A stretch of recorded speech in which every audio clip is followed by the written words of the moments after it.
Bienvenue chez Chris à la Braise, la chaîne YouTube qui parle de la cuisine au barbecue et autour du barbecue. Abonne-toi à ma chaîne et sur Insta afin de suivre mes aventures pour le pire et le meilleur. Dans cette vidéo, nous allons faire un pulled pork en low and slow dans un Master Touch Weber. Allez, c'est parti!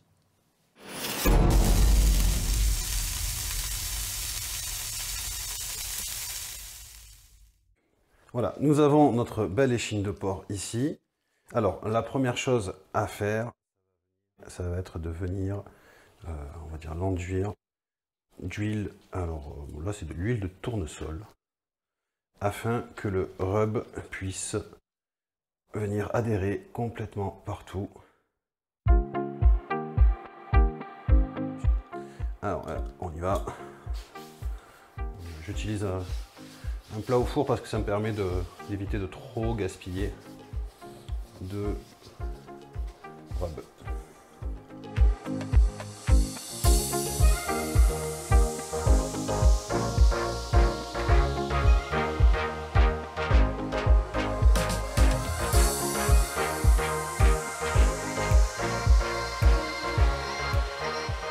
On prend la pièce, hop, le cellophane bien comme il faut, bien serré.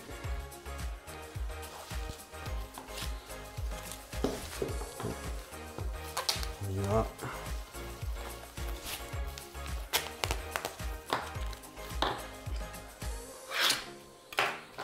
Hop.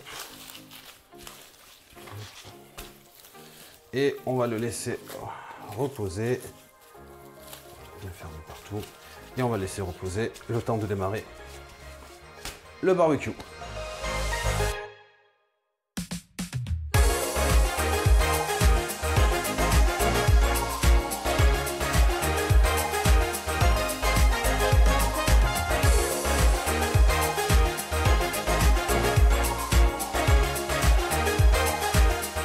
Une fois que c'est bien chaud, on va s'équiper de gants pour la chaleur. On va prendre deux briques réfractaires, pardon, que l'on peut trouver dans tous les magasins de bricolage et qu'on va venir placer, on va dire, à 1/3 du fond du barbecue. Une fois que c'est fait, on renverse les braises là-bas au fond. Voilà, c'est beau ça. La grille, particularité de la grille Weber, donc elle s'ouvre, on peut voir sur les côtés. On va mettre une ouverture au fond, une ouverture devant. Voilà. Et là, on va fermer, on va bien ouvrir les évents. Et là, l'idée, c'est de laisser bien monter en température afin de pouvoir nettoyer le barbecue.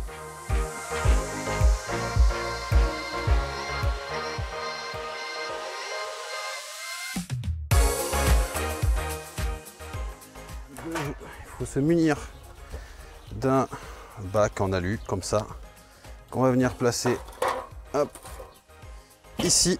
Et le pourquoi de la grille aussi ouverte, c'est qu'on va venir remplir ce bac d'eau, ce qui va permettre de garder une humidité assez importante dans le barbecue. On y va. Et surtout de lisser un peu les coups de pompe de température, parce qu'une des problématiques avec ce type de barbecue, dès qu'on va ouvrir, dès qu'on va remettre du bois de fumage, la température va monter et descendre. Ça va être la chose la plus compliquée. Ça va vraiment être d'arriver à garder une température, on va dire aux alentours de 120-130, assez régulière pendant tout le temps de cuisson. Donc là, hop, on referme. Là, on voit que la fumée commence à sortir. Alors on voit aussi que il n'est pas très étanche. Pardon, il n'est pas très étanche, mais ça je referai une vidéo pour montrer peut-être une solution. Donc sur le Master Touch, le réglage se fait pour la température à la fois sur les vents du haut et à la fois sur un réglage qui se trouve dessous là, voilà, qui me permet de gérer l'entrée et la sortie d'air. Là, l'idée c'est de venir mettre la sonde dans une belle partie, qu'on soit vraiment vers le milieu. Là, voilà, on est pas mal. Et on va mettre ça à cuire. Donc là, hop, on ouvre. On va pouvoir mettre alors les 2 pièces de viande, une avec le rub Sopasco et une avec le rub Chili.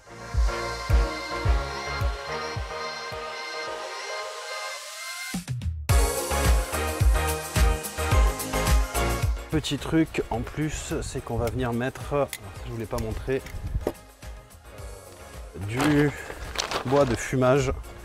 Voilà, j'ai mis celui-là aujourd'hui. Donc ça, c'est du bois qu'on fait tremper au moins une demi-heure. Moi, je mets plus que ça. Et puis après, il faut les égoutter. Et c'est ça qui va venir produire le fumage.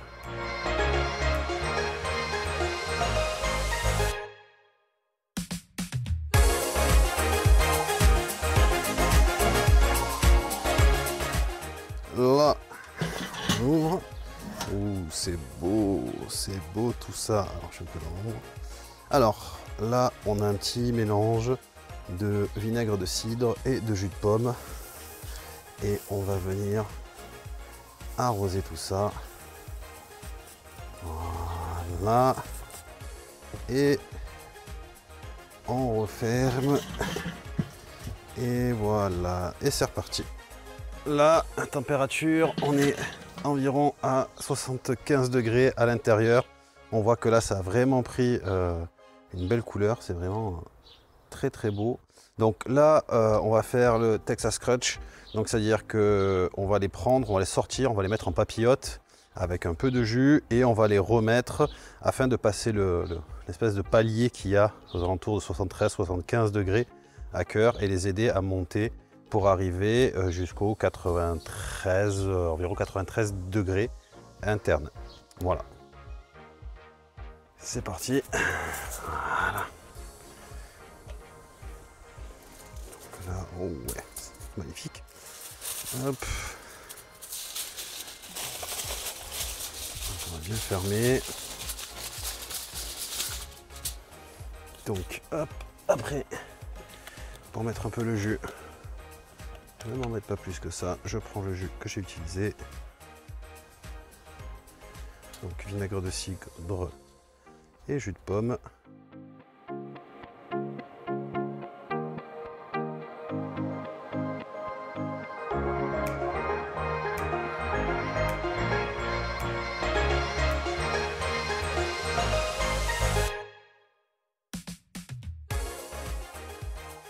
Là, j'ai déjà sur le thermomètre une des viandes qui est à 93. Donc, hop, on va enlever la sonde de température. On va sortir la pièce. On va laisser l'autre encore un petit peu. Et je la mets dans une glacière, température ambiante. Et on va pouvoir laisser reposer pendant 1 heure au moins avant de servir. C'est bon, mes amis sont là, on est un petit nombre, donc on va passer à table. Donc là, on va dans la glacière, ça a bien coulé le jus. On sort direct dans le plat et vous allez voir comment c'est magnifique. Alors, on enlève l'aluminium partout, hop, direction la poubelle. Et là, le petit accessoire qui m'a été offert pour la fête des pères, les pattes d'ours, afin de venir déchirer la viande.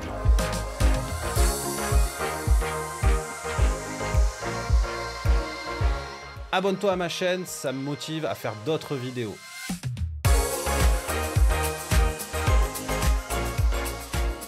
Pour être tout à fait honnête avec vous, c'est pas le plus beau pulled pork que j'ai jamais fait. Malgré la sonde, la température est remontée, j'ai pas fait attention, ça a cuit trop vite. Mes amis ont bien apprécié néanmoins. Voilà, c'est les aléas de la cuisine.